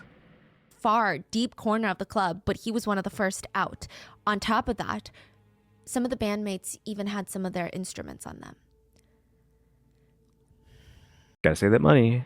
Those instruments cost a lot of money. You gotta make sure they don't get burnt. I guess they didn't want to lose it in the fire. So he lights the firework, he escapes. No alarm or announcement is made by anyone else in the club either. The firework ignites the soundproofing foam on the ceiling of the club, but it's not. It's just polyurethane. There's also fabric curtains on the stage that don't help. It just spreads the fire faster. They try putting it out with water. That doesn't help. The fire extinguisher is empty because Oh yeah, we forgot about the fire extinguisher because they just used it like a toy. all they used it for was for parties. The club was dangerously over capacity because you know how every commercial business you walk into, Oh, here we go. It's over capacity. You know, it's always the same. This is like the third time I've heard this story before. And not this specific story, but the same scenario, you know? Like bar, club, venue, whatever. Overcapacity. Pyrotechnics light the place on fire. Incompetence. All three. Like not even just like incompetence, like it's always the same thing. Fire because of pyrotechnics, it's overcapacity. There's only like one way out or maybe two ways out. There's like no, it's not up to code. It's always the same story. Why does this keep repeating? Like history keeps repeating itself with these stories over and over again. Like this is a 50 millionth story where this has happened. Stop using pyrotechnics in these buildings. They always burn them down or kill a bunch of people due to stuff like this. Stop. to a restaurant bar, they have like maximum capacity signs. Yeah. There's a few ways officials calculate maximum capacity for a commercial space. Usually it all just comes down to fire code. How quickly can people get out of a space in case of an emergency? They factor in a few little details. The amount of exit doors. They do not go through the kitchen or storage room. They have to be pure exit doors. How wide are the exit doors? That's a whole thing. Okay, so Well, they're pretty dang small. They're like a one-person door. based on the business and building, the club was supposed to have doors that were 14 and a half feet wide, but the doors were only 8.39 feet wide. Anyway, it also factors in amount of doors, width of doors, and the amount of square footage of the place. Additionally, how many obstacles there will be at any given point inside to the closest exit door. So rule of thumb, restaurants will have way lower occupancy numbers than an open ballroom that doesn't have a lot of chairs and tables crowding the space. And even if you have a large venue, if you don't have enough exit doors, you're going to have a lower occupancy rate. The maximum capacity of KISS was 700 people. Experts speculate there was anywhere between 1,500 to 2,000 people there that night. In a 6,000 How's this even fun being, crushed together like sardines in a building like this? And I didn't even realize the VIP section is just like a section where you're still up here standing. It's not like you're sitting down. Like maybe this table you could sit down at, but everybody else is just standing here. Same thing over there. 1,700 square foot area. There were no emergency exits. The regulations state that there has to be at least 2 emergency exits on opposite sides of the building. There were none. Everyone had to leave through one door, the same door that they came in through.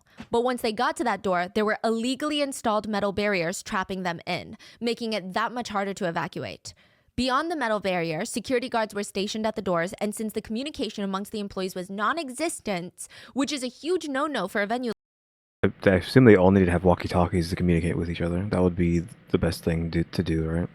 like this, everybody needs to be on the same page. The security guards were initially preventing people from getting out because they didn't know there was a fire. The lights had gone out. There were no adequate emergency exit signs, no sprinklers, no smoke control equipment. The original architectural plan for the building had a lot more windows and a smoke exhauster ventilation system, but those were later taken out to cut down on cost. Again, it's always cost. Though, if we go back and look at the 3D rendering of this building, which we're not actually there. Was that it there? That's the ad. But I saw the building here for a second somewhere. There. The entrance here, you're not gonna be able to see it, but this is you entering the building, and you have a I guess the people are in the way.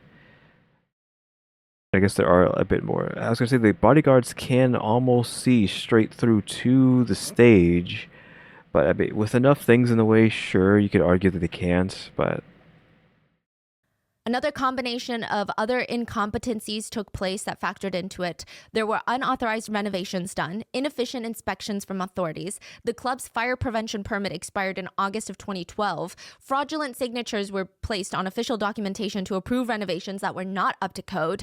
And those are just the things wrong with the club. Other contributing factors were authorities did not isolate the area around the club once the fire started, leading to chaos that led to less efficient medical transportation for the victims, not even protective gear for firefighters to go into the building. Civilians were going back into the building to save loved ones, leading to their deaths. I mean, all of these things delayed evacuation by a lot, and it just meant the difference between life and death for a lot of people. And guilt is a funny thing because there's no universal threshold for when someone should feel it.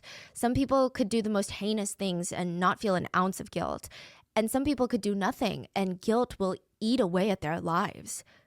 The parents of the victims all put the burden of guilt on themselves. Maybe if they had asked their kids to stay home that night or asked them to come over early the next morning, maybe they wouldn't have been there. One mother blamed herself for buying her daughter heels. Her daughter, Denise, had plans to attend that party, and she was trying on nice shoes and dresses. I don't think these are my style. She was staring at the heels she had tried on. She was always more of a sneakers and flats kind of girl. But her mom was like, you gotta live a little. All you do is study. Here, I'll buy you the heels, and you can wear them. Denise went to kiss that night wearing a new dress and the heels that her mom bought her. At the club, she stepped outside for a moment to call her mom. Well, how is it? How's the party? Are you having a good time? Yeah, I'm having a blast, but these heels are killing me. They're hurting my feet. And the two would laugh about it. But once the niece passed, her mom would always feel guilty about buying her those shoes. She said, I think about it a lot. How difficult it must have been for her to try and escape a place like that with those heels on. I should have never bought her those. The Byro family had 2 daughters, and they had both gone to kiss that night.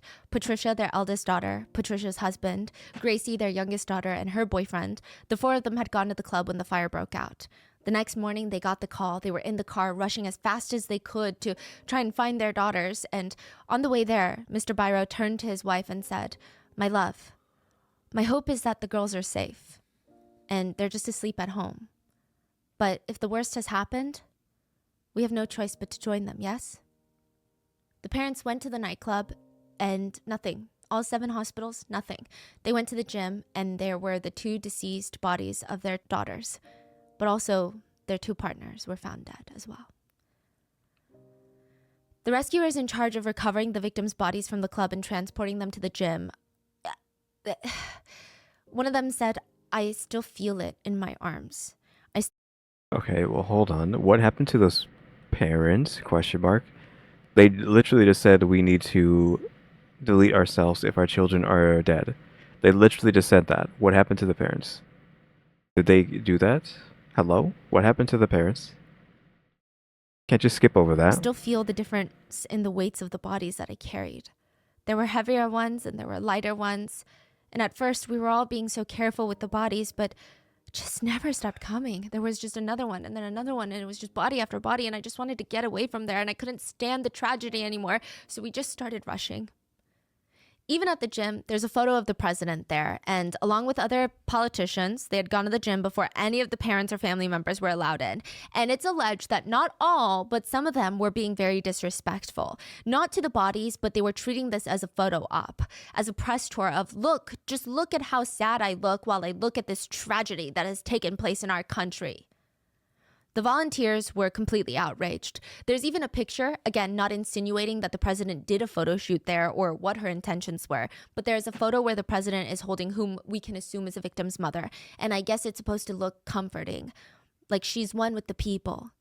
But one of the moms is just staring the camera down in the back, allegedly, likely because she wasn't allowed into the gym until the politicians were done. Yeah, we're talking about this woman here staring the camera down. Like she's mad dogging that camera really bad. Like, really? Are you really doing this? That's what that feels like. Now they're like making it a whole thing of trying to look good. I mean, it's the presumption of that photo. Eventually, the parents entered the gym where they would find hundreds of bodies neatly laid out on the floor.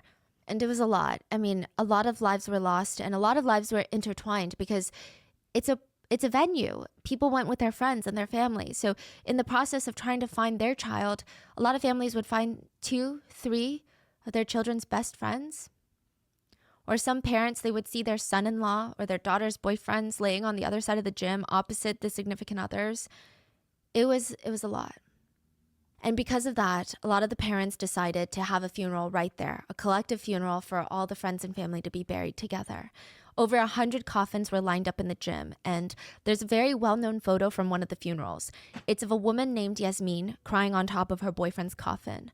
it was Yasmin's birthday, and she just remembered she wanted to look really good for Lucas. So she had picked out this white dress and gold strappy heels. She painted her nails red. When the fire broke out, Lucas had gone to the restroom and Yasmin was near the front door. Someone yanked her out of the club and she was fighting them, kicking, screaming, "I have to go back. Lucas is in there. I have to go back." But it was too late. Lucas was gone, and the picture of her crying over the casket would be seen all over the world.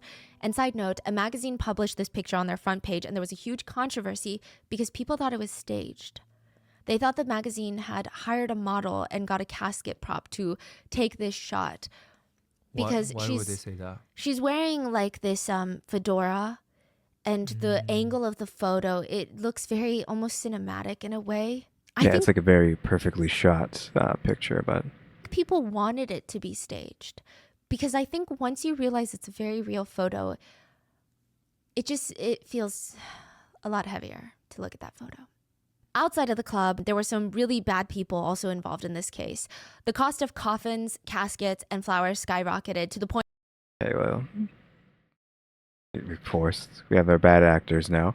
I was thinking that in these types of situations, I'd be worried about crime, just because you have so many doctors and firefighters and I assume presumably police officers having to deal with the situation that criminals will just see this as a opportunity to do crime, since they're more likely to get away with it when a tragedy is happening, obviously. Point where it was speculated that after the tragedy, people went around buying up all the coffins and caskets so that they could turn around and sell it for 4 times the price to the grieving. Okay, I didn't realize we were scalping coffins. What? Okay, I didn't realize it goes beyond Pokemon cards. We're out here scalping Pokemon cards and Nintendo Switches. We're scalping freaking coffins to sell back. I mean, supply and demand, which I'm not saying that's okay, but like scalping these freaking coffins, really? I would have even crossed my mind that people would have scalped coffins during tragedies so they could sell them at 4 times plus the price. Like, what is going on? Parents. Just learning things that I wouldn't have not even ever thought of. Like, every episode. Like, again, scalping coffins, scalping things during a tragedy. It was really gross. Other people resorted to victim blaming. One pastor at a victim's funeral literally went up on stage and said, "Let this death be an example for all of you. Children who disobey your parents. If Augusto were at church, he would not be dead right now." Some netizens even told the parents it's their fault for raising children that would go to nightclubs, that would go clubbing. There were other netizens that, I don't know if they were necessarily trying to be disrespectful, but there were a lot of theories going around that were connecting this incident to other mass tragedies in history that I don't even feel comfortable touching upon because it's just not a connection I think should have been made. What are we talking about? Other netizens were just speculating if anybody foreshadowed this. So there were some partygoers who had tweeted things like, "Let's set Kiss on fire tonight," because, they're just saying like, let's have fun. The Kiss owner had said he wants to take the club international. People thought he was foreshadowing it. There was a netizen rumor going around that we have no idea if this is true, that one of the last songs played was Die Young by Kesha. Because the lyrics go, I hear your heartbeat to the beat of the drums. What a shame you came here with someone. So while you're here in my arms, let's make the most of the night like we're gonna die young. Take my hand, I'll show you the wild side, like it's the last night of our lives. We'll keep dancing until we die. But I thought it was the band that was playing. Yeah, so they were doing like cover songs and interchanging and stuff. Just to clarify again, though, we don't know if the song was played. Now, I mean, I don't think it really matters unless we're going supernatural, right? And there was like final destination levels of signs here. Like, that's what we're doing right now. We're doing as if final destination was happening to these people, and it could have been prevented or even like dodged if they had seen the signs, as if this was a Final Destination movie. Granted, you never win in those movies anyway, so there is no getting away either way. But still, like, that's kind of seemed how like they were treating that. Like we would have to go supernatural. Also, Lady in Red, hello. You again, what I said, which you when she talks about something supernatural, it's just for a split second, and then never again. But maybe she'll get to that. Maybe she'll explain the red lady in red was in fact a woman, who just happened to be wearing red, who thought the bathrooms were the way out, and then got a bunch of people killed. Lady in In red? the end, 4 people would No, be tried for what happened that night at Kiss. only The 2 4. owners of the club, Kiko Spoor and Mauro Hoffman. The band lead vocalist would also be tried, the one that ignited the firework, Marcelo. Yes. And the band producer that also helped light the firework, Luciano, he would be tried. All 4 were indicted for murder, and all 4 of them came locked and loaded with just excuse after excuse. They were blaming everybody. The club owners are blaming the authorities like, well, you didn't do your inspections correctly enough then, because that's your job. That's not I mean, we need to get more people in trouble outside of just them 4, but like they need to get in trouble the most, and then we can be like, okay, inspectors, you're all fired. We need people who are actually going to do the job. my job to go to the law. That's why you're an inspector. Marcelo was blaming the firework company. He was like, well, I just asked him for the firework, but he didn't give me the original box it came in. If I had read the box and said, don't light it inside, then I probably would have lit it inside. The owners also resorted to blaming Marcelo, and they're like, well, we don't use pyrotechnics at our club. Like, we don't do any of that. But that was a lie, because there's lots of pictures and videos of pyrotechnics being used at the club. I mean, like most clubs use it. They put the giant sparklers in the champagne tubes and they bring them to the VIP tables. He's like, no, we never do that. But they did. They did use them. Maybe not to that scale that Marcelo did, but they did. Side note, Kiko, the owner of the club, is a character. He did interviews during all of this where he blamed the architects, safety inspectors, basically everyone but himself. He even blamed the whole country and said it was a succession of errors made by the whole country. Yeah, he also spent a good amount of time in the interview crying about how he had trouble sleeping in jail and how he had to spend his birthday in jail, and that was rough for him. He also tried to lie and said the lights never turned off in the club, even though there is so much evidence to argue otherwise. He's like, yeah, no, the lights were always on, so they could have escaped if they really wanted to. I wonder if there's ever like one of these scenarios where these people aren't just pointing their fingers at everybody else, trying to make someone else the boogeyman, and they're just like, yeah, I was a boogeyman. It was me. Everything that bad happened is my fault. Like, is there anyone who just like takes the blame when it is actually their fault, like just completely wholeheartedly? Like, I don't think there ever is a story where someone just takes all the blame. Like, they throw themselves under the bus. I'm assuming this pretty often you have people who aren't to blame who just throw themselves under the bus. But is there someone who belongs under the bus who then does in fact throw themselves under the bus? We haven't heard that yet. I don't think.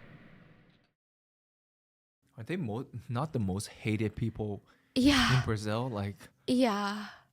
It was rough. It was rough. The police, ambulances, the firefighters, they were all under fire. More so the firefighters, but I would say the other groups, they got a lot of heat because they didn't have a disaster plan in that city. It was just chaos. They didn't rope off the perimeter. They didn't do anything. The ambulances were so disorganized. They wasted so much time. They also started transporting dead bodies to hospitals. And I think in any other situation, that's such a human thing to do. And we can see why they did it, because they don't want to believe these people are dead. But the doctors told them they're dead. And there are victims that needed help. There's a man, this picture is pretty famous in association with this case. There's a picture of a man running around with a limp body in his arms. He was just looking for any vehicle to send this man to the hospital. There were none. But he did not let this man out of his arms until he was certain that he was going to get to a hospital. But even then, it was too late. By the time he got there, he had died, and the victim's sister, Bruna, had called Ezekiel, who's the bodybuilder, and she cried and said, "Thank you for trying. Thank you for trying to save my brother." Furthermore, there was a lot of discourse about the firefighters at the scene during the rescue efforts. The firefighters went in depth about their rescue efforts, how it was so tough, they were understaffed, how they had not enough oxygen tanks to go in, and each oxygen tank only had 10 minutes of oxygen in there, so once they went into the club, they couldn't even see. They said the flashlights would be shining, and they can't see like an arm's length away from their face because the smoke is so thick. They said they were just trying so hard. They would stay in there even after their oxygen ran out to risk it, to save these people, to be there for everyone, because that's what firefighters do. They're hosing it down. They're axing down the walls. They were desperate, doing whatever they could. These statements would later become a huge controversy because the surviving victims, one of them, Giovanni, remember he saved his brother, Yeah, he said no. None of the firefighters were actually going inside to rescue people. They were all just standing near the door. Maybe they were inside the club, but like right next to the door, grabbing. Yeah, I'm guessing that footage is what we were seeing there. You do see a bunch of firefighters outside, and they have like the hose being blasted in, but they're just at the entrance. It's not inside the building, so. Bodies from the civilians who were inside saving people without any gear. Giovanni said they would just stand at the door and a civilian would run out from inside the club holding someone, and they would take that person from the civilian rescuer and let them run back inside the club. Giovanni stated that he even asked for oxygen tanks from the firefighters so that they could run back in and stay in there longer, and they refused to give it to him. And again, we don't know which side is true, but I just don't know why a survivor would have any incentive to lie about something like this. And on top of that, the firefighters would, even though they refute all these claims, they would later be tried in military court. But military courts? I didn't know that was a thing. Usually military court for situations like this is a slap on the wrist. But in the end, all four, the two owners, the lead vocalist, and the band producer, they all got around 18 to 22 years in prison. That's it?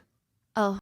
He says that's it for everything, but 20 years is still a long time, I want to say. I mean, I guess he just wants life for everybody, which sure, that's fine.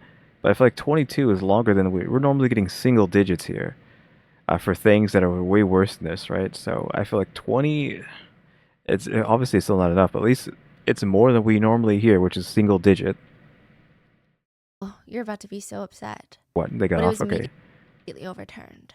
Okay. So Allegedly, the judge kept having lunches with the jury.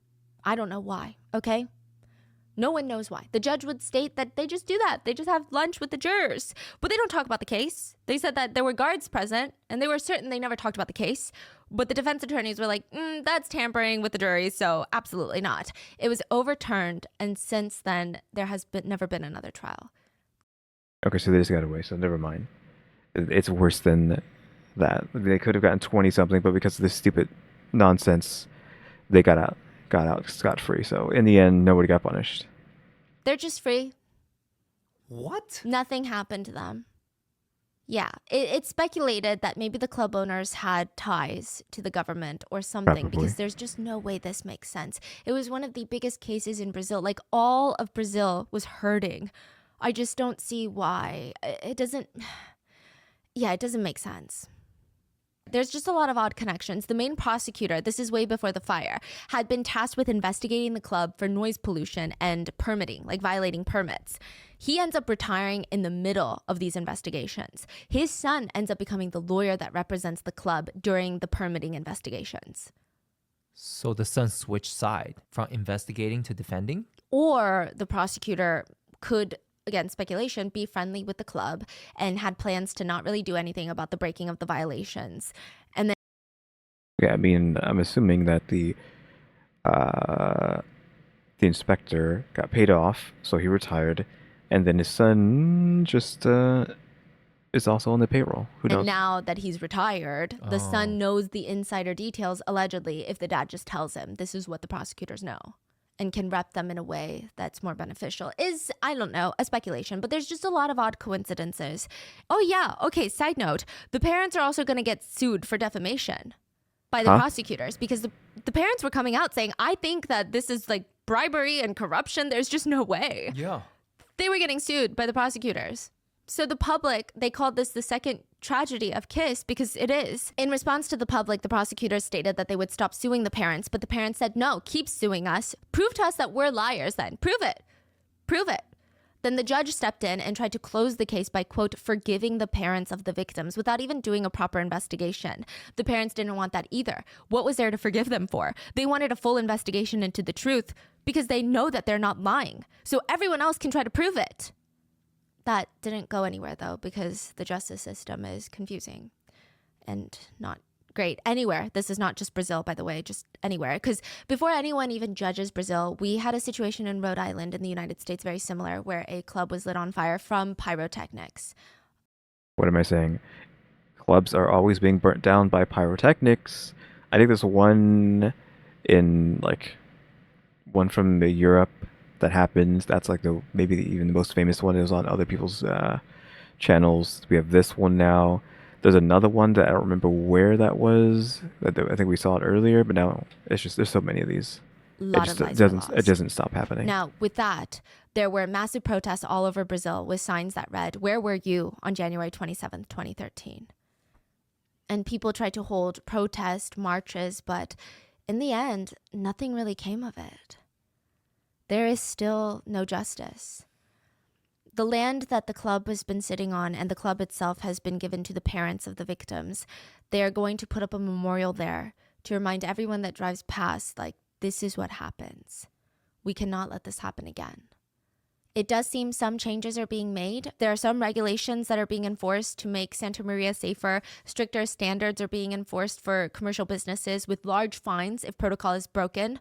But it's just been, I don't really have the words. Recently, a band in Dubai was under fire because they were performing on stage. They lit up a firework and they shouted, "Hello, Kiss Nightclub." No. Yeah, they apologized on Instagram and they moved on. I mean, of course, like it's standard. We're sorry. Ukulele playing in the background, etc., etc. But for a lot of parents and families, they can't move on because it feels like time has stopped January 27th of 2013. And that is the story of the Kiss nightclub fire.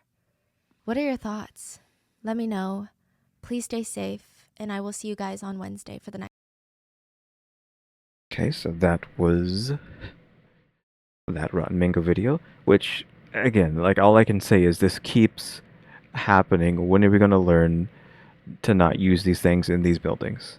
Like, it's just over and over and over again. Like, I swear, there's so many stories that they play out the exact same way. It's just the same thing that happens over and over and over and over again. We just cannot help but have people die this way. All over the planet, not just Brazil or wherever. It's like literally everywhere on the planet has a club that's burned down by pyrotechnics. And it's a bunch of people die because they can't get out. Etc., etc. Yeah. Again, like, we might watch the serial killer child video tomorrow. I'm not sure. We'll have to see. I think that's just what it is. Because I don't have anything else to watch, so I guess we'll just watch that one. I still don't know if I'm going to be doing multiple videos today. We'll have to see. Since, of course, I'm recording these videos a day in advance now, so we technically have time to do bonus stuff every day. I kind of just, like, feel like 4 videos is not enough, like I've said before. I just want to keep uploading like a million videos, streaming every day, even though I'm not really streaming every day, but like I need to, what I want to do would be a million videos plus streaming, but there's literally only 24 hours in a day. Like, there's not enough hours in the day to do all this stuff, so meh. Again, we're up over 1,000 subscribers, so we might have some streams for that soon, or I might just start streaming today, every day for a while. Again, the watch time is accelerating, so maybe I'll actually hit full partner, but again, at this rate, it'll probably be in 3 months. Which is fine, of course. But guys, thanks for watching. Remember to buy my stickers, I think, while becoming a member, or subscribe if you haven't subscribed, because we're working watch time and subscribers, and we have a throne now as well. And shout out to the members, EmmyStarr and RaleyDrew. But yeah, guys, thanks for watching. Tune into the next episode. Like, subscribe, comment. Love you. See ya.